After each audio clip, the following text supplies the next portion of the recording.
Katanya mau berubah, tapi kok masih nyaman?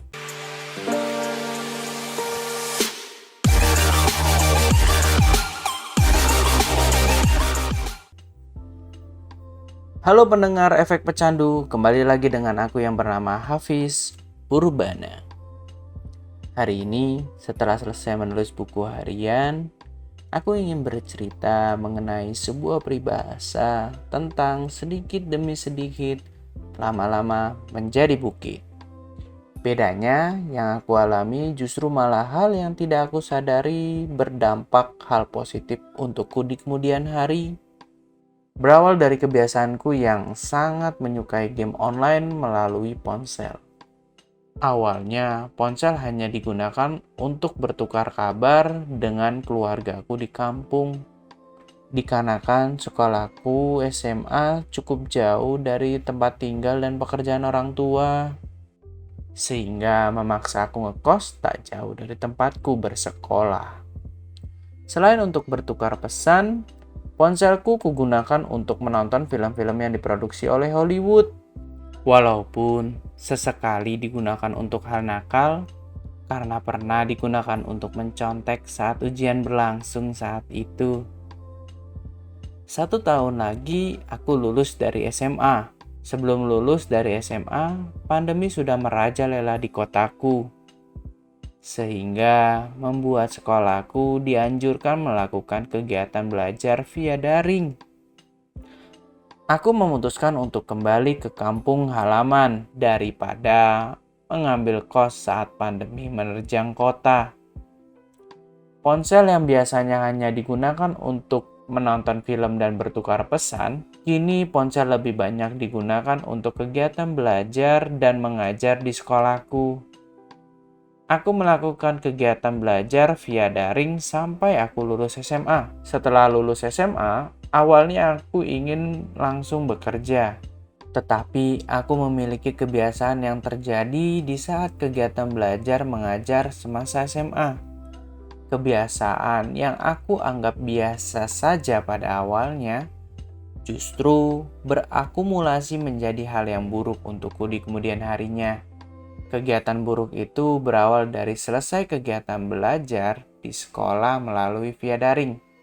Aku dan teman-teman bermain game online bersama. Hampir setiap hari, aku dan teman-teman bermain game online setelah kegiatan belajar. Setiap kami bermain game bersama, membuat ucapanku pun berubah mengikuti lingkungan saat game itu berlangsung. Di keseharian aku hidup, aku sangat menjaga ucapanku. Tetapi di saat bermain game online bersama teman-teman, memaki-maki player game lain seperti sudah hal yang biasa terucap. Selain tutur kataku yang mulai berubah menjadi kasar, kegiatanku dalam keseharian juga ikut berubah. Setelah kegiatan belajar yang biasanya aku membantu ibu di rumah, aku lebih banyak menghabiskan waktu di dalam kamar bermain game online. Setiap bermain game online, selalu saja hari berubah menjadi malam hari. Kegiatan itu seperti terus berlanjut sampai pada akhirnya aku lulus dari SMA dengan nilai yang pas-pasan tentunya.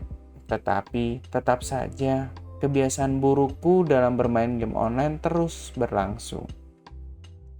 Awalnya hanya sekedar untuk relaksasi, tetapi justru membuatku sampai malas pergi mencari pekerjaan setelah lulus SMA.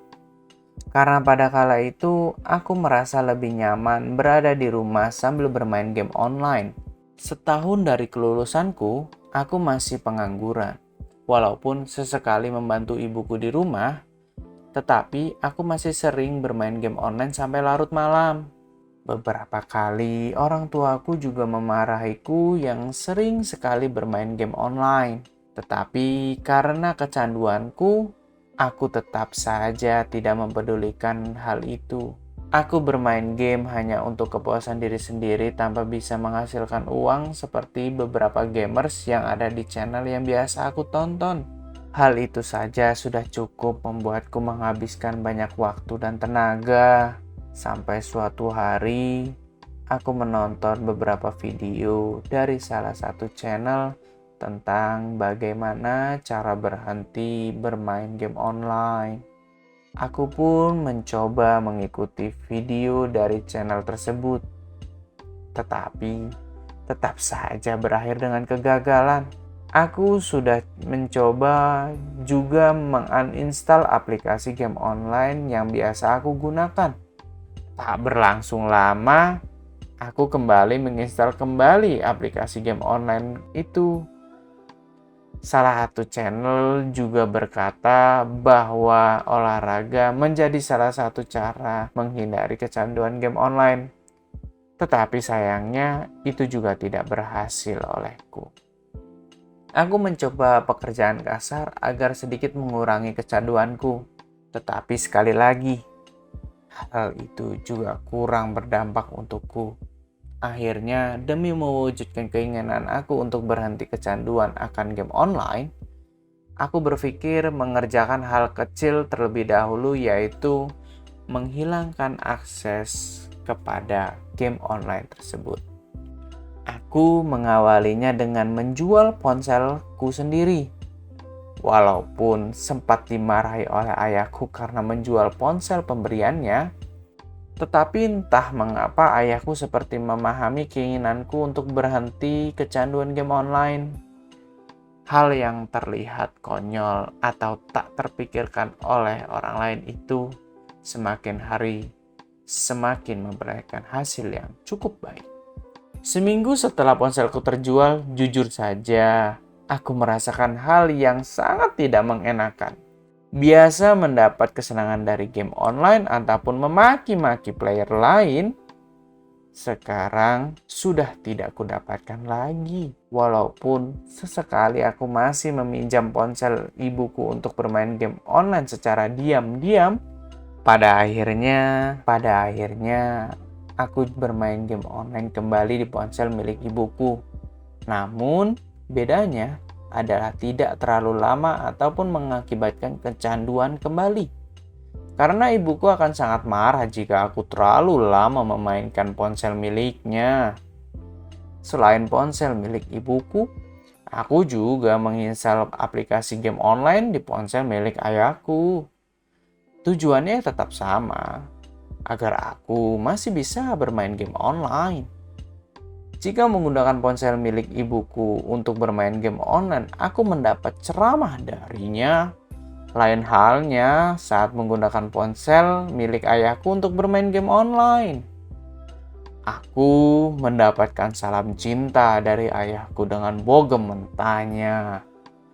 Setiap kali aku bermain game online menggunakan ponsel ayahku, punggung dan wajahku memerah karena terkena pukulan cinta. Saat ini yang kulakukan hanyalah membantu ibuku.